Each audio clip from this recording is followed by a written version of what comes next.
Ilseo menatap Jaha dengan ekspresi tak percaya. Apa yang kau bilang? Saudaraku meninggal di tangan pelayan rendahan sepertimu? Jaha tersenyum tipis sambil mengedipkan mata. Yap. Dia datang mencariku, membawa orang-orangnya, bahkan menyuruh mereka menggali lubang untukku. Jadi kupikir, kenapa tidak aku saja yang mengirimnya ke sana lebih dulu? Apa? Ilseom langsung menerjang ke arah Jaha dengan penuh amarah. Beraninya kau, bajingan. Hentikan omong kosongmu. Jaha tetap tenang, tatapannya tajam. Saat Ilseo melancarkan serangan dengan energi kinya, Jaha menangkisnya dengan mudah, bahkan mengembalikannya dengan kekuatan yang lebih besar. Ilseom terpental jauh, hampir kehilangan keseimbangan. Dalam hatinya, Ilseom bergumam, aku kalah dalam energi ki. Ini tidak mungkin. Jaha berdiri dari kursinya dengan santai, menatapnya penuh ejekan. Mengingat betapa liarnya reputasimu, aku kira kau jauh lebih kuat. Tapi ternyata, kau tidak lebih dari seorang pecundang yang kebetulan punya kuasa. Ilseo menggertakkan giginya, keringat dingin mengalir di pelipisnya. Tidak masuk akal. Bocah ini hanyalah seorang pelayan di penginapan kecil beberapa hari yang lalu. Bagaimana dia bisa sekuat ini? Jaha lalu berkata dengan nada ringan. Kenapa? Kau tidak ingin menyerang lagi? Dia menghela napas, lalu tersenyum sinis. Baiklah, kalau kau ragu biar aku saja yang maju. Tanpa peringatan, Jaha melesat ke depan dengan kecepatan yang nyaris tak terlihat.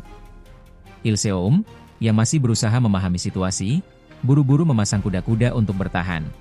Namun, setelah energi ki mereka saling bertemu, tiba-tiba ledakan yang dahsyat menghantam Ilseom. Braak! Benturan dahsyat itu membuat kursi-kursi terlempar, pot-pot bunga hancur berantakan, dan seluruh ruangan bergetar. Ilseom terpelanting keras hingga menabrak dinding, membuat debu dan pecahan kayu beterbangan. Pintu ruangan bahkan ikut rusak akibat hantaman itu. Jaha menatap tangannya dengan datar, dalam hati dia bergumam, tak kusangka energi ki yang keluar sebesar ini. Sementara itu, Ilseom tergeletak dengan darah menetes dari sudut bibirnya, tubuhnya bergetar hebat. Dia terbatuk-batuk, lalu memuntahkan darah. Dengan suara serak, Ilseo mendesah, bagaimana mungkin kau bisa menggunakan teknik seperti itu?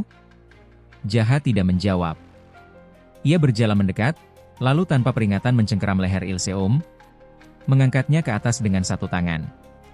Wah, wah, suara Jaha terdengar dingin.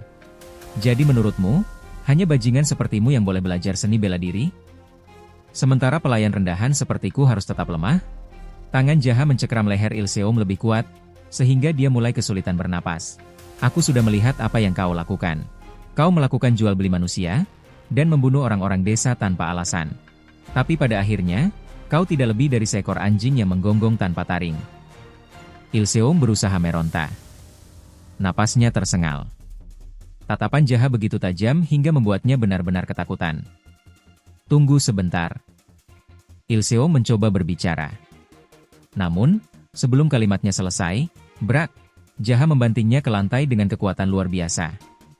Getaran akibat hantaman itu mengguncang rumah bordil, membuat orang-orang di dalamnya tersentak panik.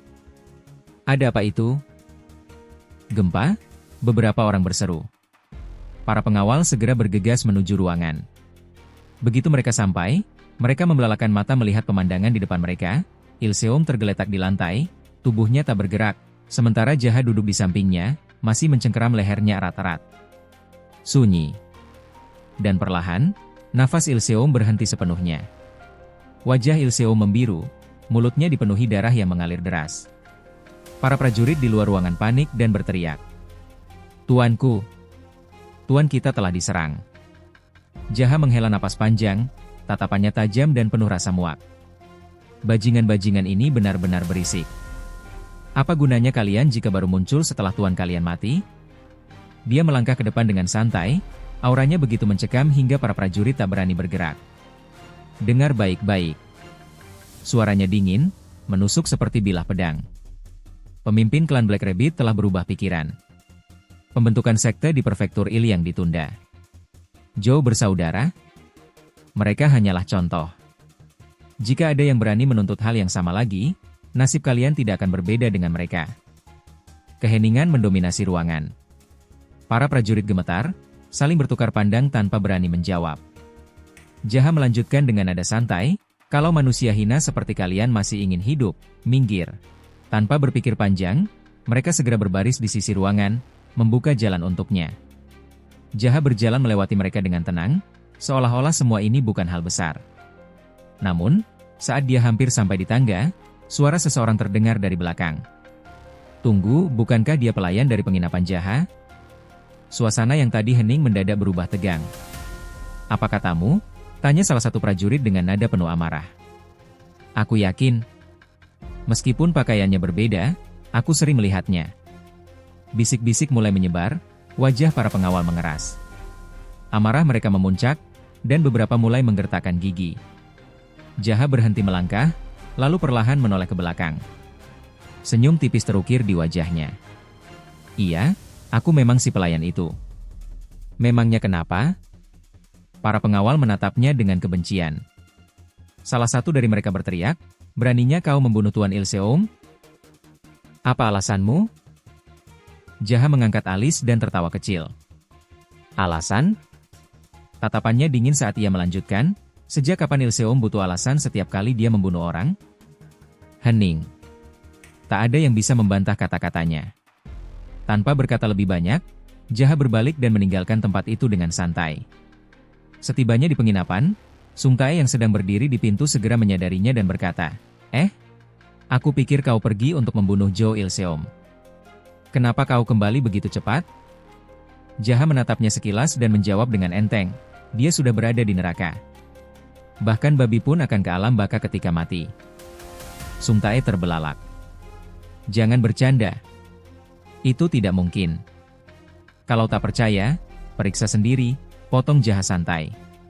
Sung Tae menatapnya tak percaya, dia bergumam.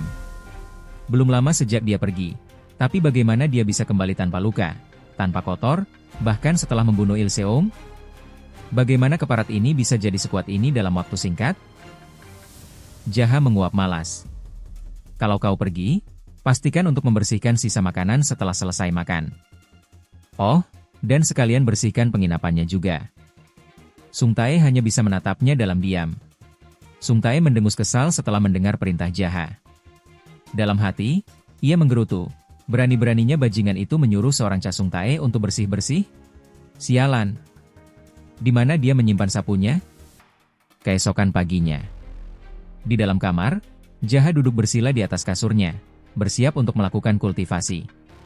Dalam hati, ia bergumam, "Sekarang setelah semua urusan mendesak sudah selesai, aku akhirnya bisa berlatih dengan tenang." Pikiran Jaha melayang ke pertarungan kemarin, saat ia beradu energi Ki dengan Jo Ilseom. Ia terkejut menyadari seberapa cepat dirinya berkembang. "Aku menjadi lebih kuat jauh lebih cepat dari yang kuharapkan," pikirnya. "Aku tak boleh menyia-nyiakan momentum ini."